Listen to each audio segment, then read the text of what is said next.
Hey friends, Windows 11 comes with a widget bar which is at the bottom left corner of the screen. Even if you hover over it, you don't need to click on it, you'll find a lot of options.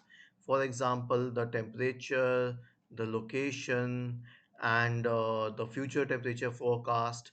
And you can read news here, or you can check games, or the latest sports records, the traffic summary in your area. You can check stock prices, and you can also check latest photographs. So the widget bar is very important, but people do not know about it. People haven't used it. It occupies a lot of space on your system. If you wish to remove it, the procedure is as follows. Right click on the system tray and select taskbar settings. Now, in the taskbar window, you have this option for widgets which is enabled by default. Simply turn it off. That is it.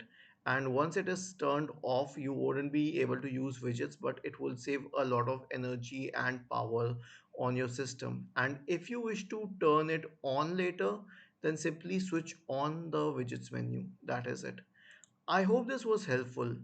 Please let us know in the comment section. Feel free to subscribe to the channel. Thank you for watching this video and have a nice day.